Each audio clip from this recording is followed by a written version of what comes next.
Alright, welcome back to part 3 of the silent aggression series hosted by R.A.W. Get your disc, get your thumb drive. If you haven't already gotten it, you probably haven't. This is still pretty fresh. Thumb drives, I need you to send me an email. The thumb drive is going to be $25 for the thumb drive. It's going to have 11 gigs plus information on it. I say 11 gigs plus, it's 11 gigabytes, and it's still growing with video and audio and other documents that either come to life or we find other information to add to it. You need to send email, say your friend, family, or foe to moorishtravler@gmail.com. Moorish, Moorish, Moorish,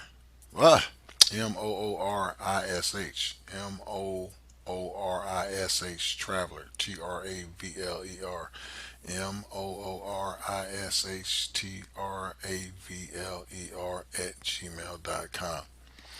I probably have this, put on the board or something. You can see it anyway. But the point is that we're going to be doing the reports. Y'all call them classes. I'll call it a report because it's giving you information as to what has occurred or what's occurring. And that is $25. You send it to the email with your email address, and there you'll be instructed on how to submit the gift.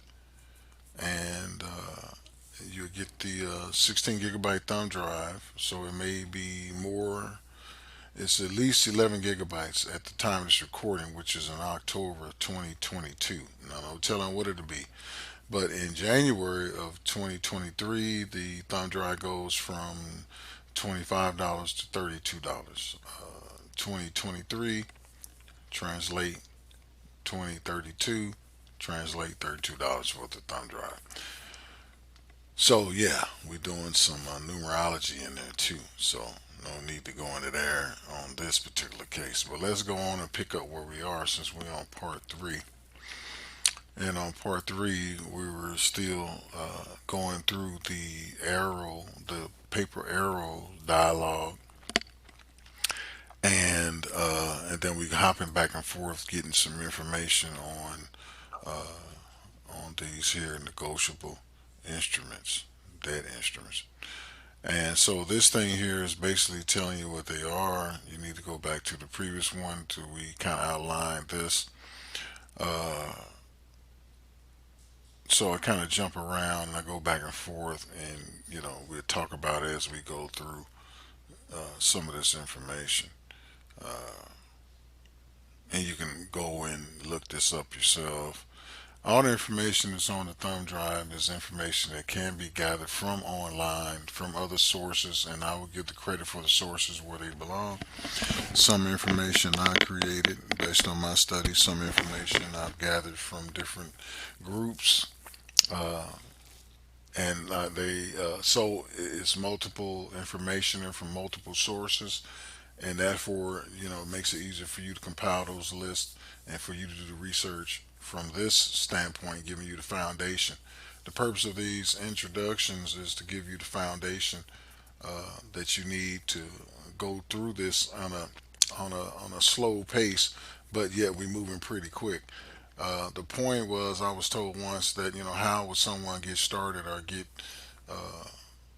climatized to the information based on so much information that it is, and I don't have the answers to everything, you know. But I got the answers to things that I have, things that I'm aware of, and I'm still in the fight too. So I'm not giving you something that is like, some past information or some stuff that goes on with someone else. No, I'm actually uh, involved in these things myself. Okay, so which is real live stuff. Okay, all right. So let's get back to what we were talking about. We were reading the Paper Arrows book. You can get this offline. This is also on the thumb drive, along with other documents that's on on the thumb drive. But uh, you can get this information. Uh, so you don't have to get a thumb drive. But when we start doing the reports, or what we call classes, or what you call classes, I call reports. You might want to have the documents that we're going to be using to study over, and then it's going to be IRS documents. It's going to be stuff that we need, papers to fill out that we need to do together, and we're going to do this group, and we're going to put it in as a group, and we're going to see what's going on as a group. Those of you who are afraid to step up, not a problem. It's understood. You know, it's understood. So let's get to this. The framers of the Constitution were not these nice little old men that had our best interests at heart. They were a bunch of schemers and had a flair for intrigue and cabal that surrounded their every meeting and was included in every document written by that bunch of ring twizzlers. There may have been a couple of good people that got involved. They were not all bad. Without the good men involved, and the grand scheme would have been accomplished much sooner. But do not refer to them as the founding fathers. Suggest good intentions on all their parts. Andrew Jackson was one of those guys that came along in the 1830s, threw out the bankers, and abolished the national bank. By doing this, he delayed the country's falling into the bankruptcy for another 100 years. He was a good, decent man that got into the presidency and threw the money changers out. Years later, they tried again to put the country into debt and eventually bankruptcy with the Civil War. Abraham Lincoln saw that the bankers had planned and stopped them at every turn. He even issued greenbacks to take the debt out of the hands of the lenders. He would not agree to setting up their national bank and borrowing their worthless paper money at 20% interest and putting the United States into huge debt quickly at that rate. So he threw them out and they sent one of their hitmen over there and Lincoln was murdered. John Wilkes Booth was an employee of the Rothschild Bank of England. That was the banking house that Lincoln had refused. Lincoln did not set up the central banking system in America. They delayed the takeover again. The war amendments had not been ratified by the proper number of states while Congress was in session, and the attempt to gain control of this country through fraud continued. Andrew Jackson attempted to stop them, but only succeeded in slowing a few more years. The fight had been going on for a long time, and finally, the bankers came up with a fraudulent scheme to trick the public and politicians into agreeing with the debt system and bankruptcy. They set up the Federal Reserve, which is not federal, has no reserves. This was the central banking system that they had been trying to establish since before the formation of the Republic. This was the central banking system that could not be called that out in the open. Everyone who immigrated from Europe knew that the central banks were the cause of the high taxes and debt burdens. The people would have revolted before setting up a central bank here. So, with all that, they called the Federal Reserve banking system to conceal the true identity and sell the idea to the people. Color, in legal terms, means not real. Color of law means that is not real law. Anything that is not real and is held out to be real involves fraud. The 13th, 14th, and 15th Amendment were colorable since they had not been properly ratified in the 1860s. The 16th and 17th Amendments were never properly ratified with no quorum present in the Congress in 1915. And if you look back at the ratification of the Constitution, that whole process was colorable and makes the instrument of fraud. Now, colorable, they told you what that is. You'll hear that again.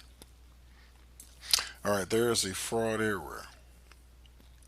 If this passage of these ideas and documents had to be done by using fraud and trickery, there must be something wrong with all of the laws that were just mentioned, including the Constitution. There is no law in this country anymore.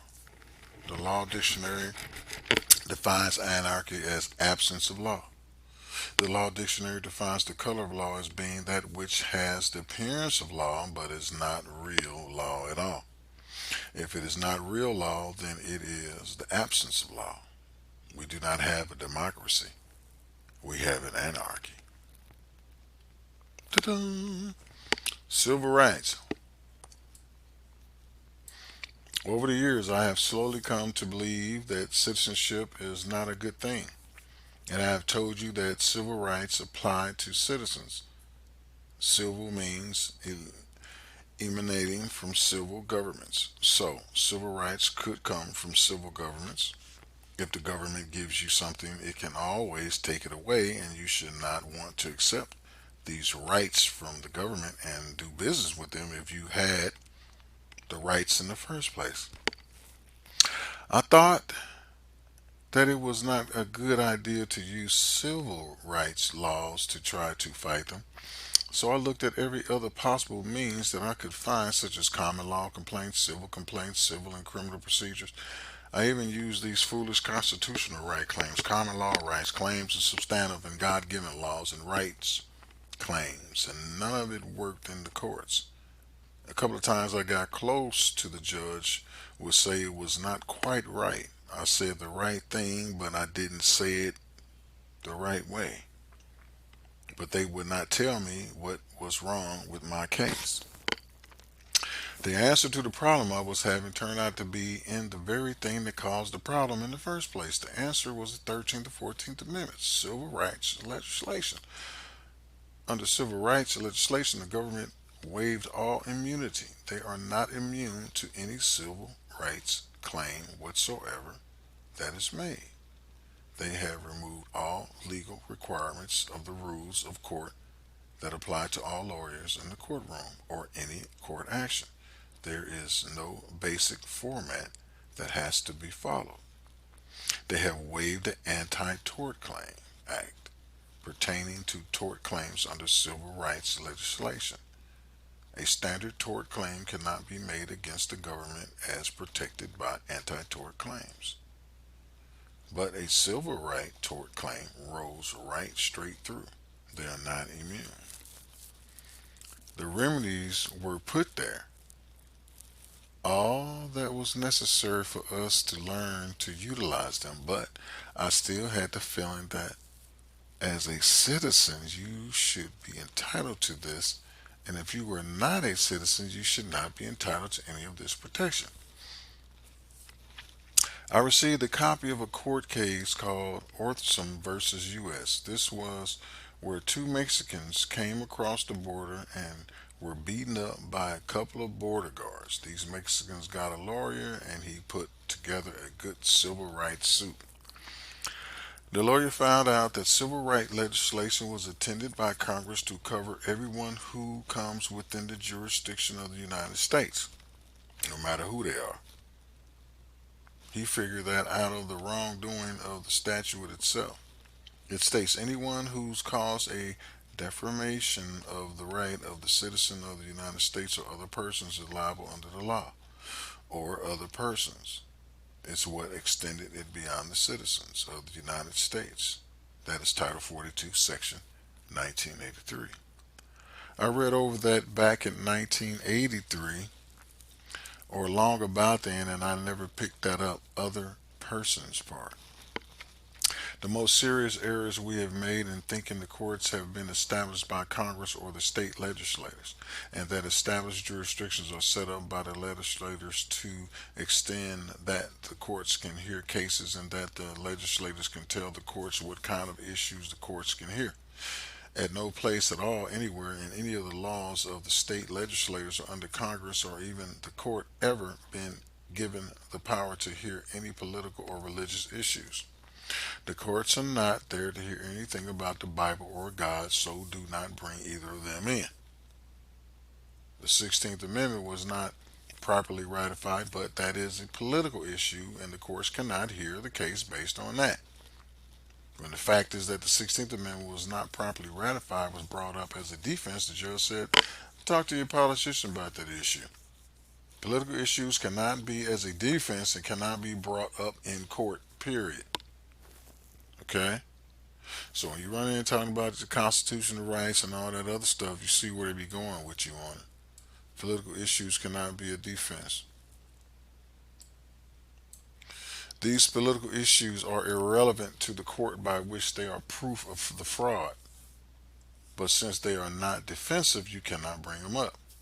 If the government if the government wanted to bring a case against a government agent, it would then be a criminal charge against him because he did not get the license that he required to get. The fact that he is doing business with you and he does not have a license is not a defense for you of you why you did not pay the debt that you owe him. It is irrelevant to the case. It is a political issue because only politics can control his operation by regulations under the license and force him to have it or let him go without it. It is not relevant to your case. American jurisprudence is a abbreviated AM. It is an encyclopedia of the law like corpus juris. And Book 16 consists second under constitutional law, section 394 gives a 4-page explanation of why Congress has never given power to the courts to hear political issues. It gives the established rule in the beginning of the beneficial to them, but if you use it the right way, it can benefit you. Courts cannot hear political issues. All right, we'll stop there for a moment with the reading because I don't think that you guys are listening. I think you done got bored. So,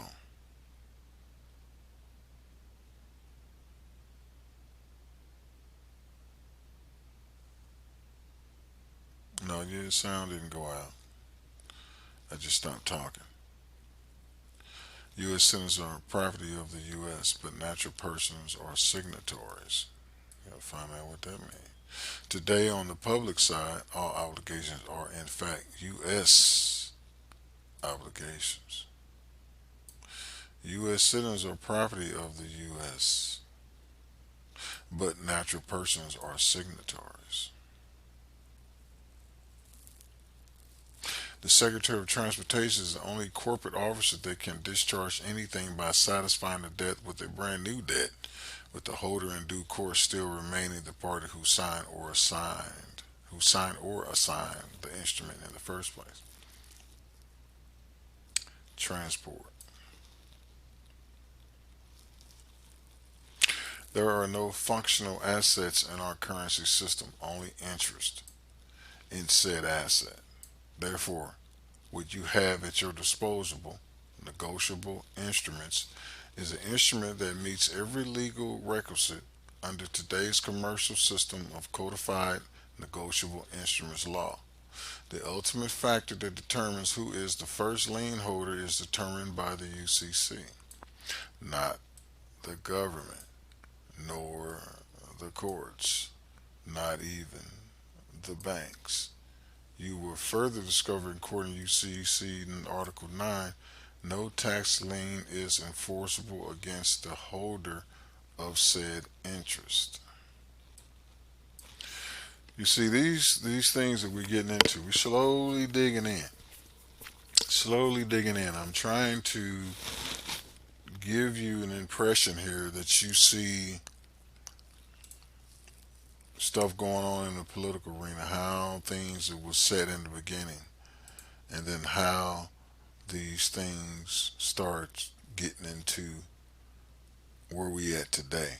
The negotiable instrument doctrine is grounded in 200 years of law that found its roots successfully 3,500 years ago in Mesopotamia. The secured party and holders in due course have established and received recognition and authentication of such standing as sovereigns holding security interests pursuant to the UCC, which governs every person on the public side, including the Secretary of Transportation, as receiver and trustee, as well as the Secretary of Treasury, who is the governor of the IMF, as officer responsible to effect discharge under HJR 192 and its larger progeny leading to PL 95 147. That's something powerful right there. If you got this far in the video, you got it.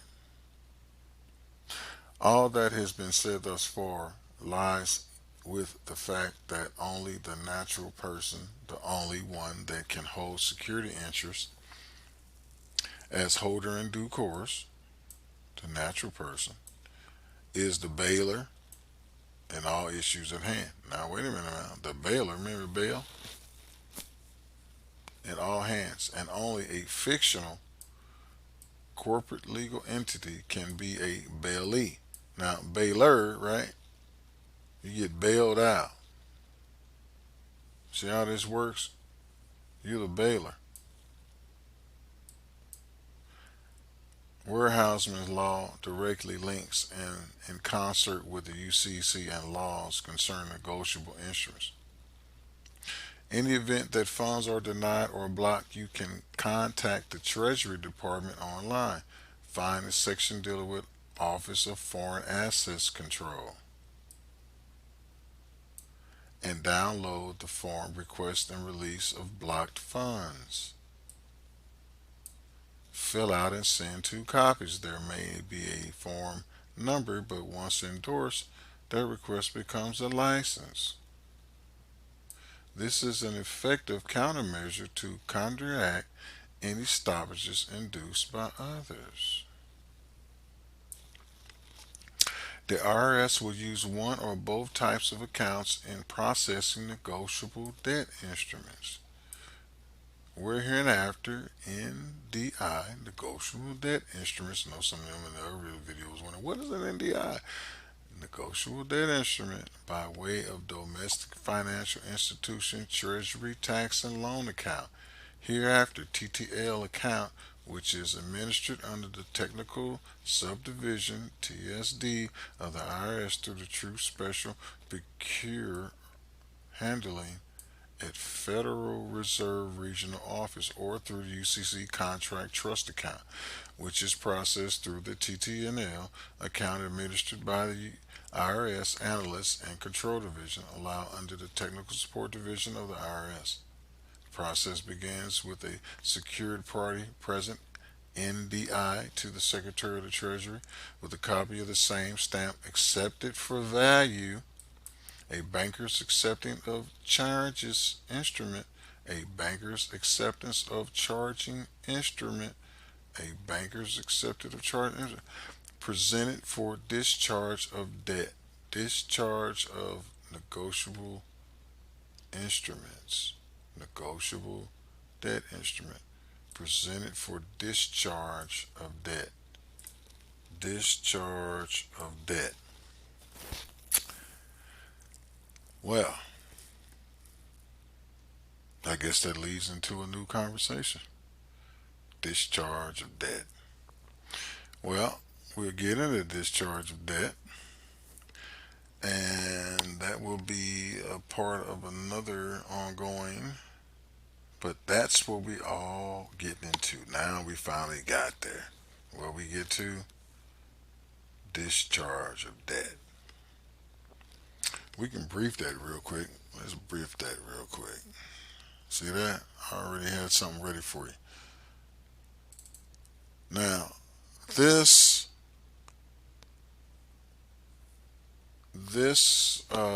document was created by a brother in the Moorish nation, and he is putting together a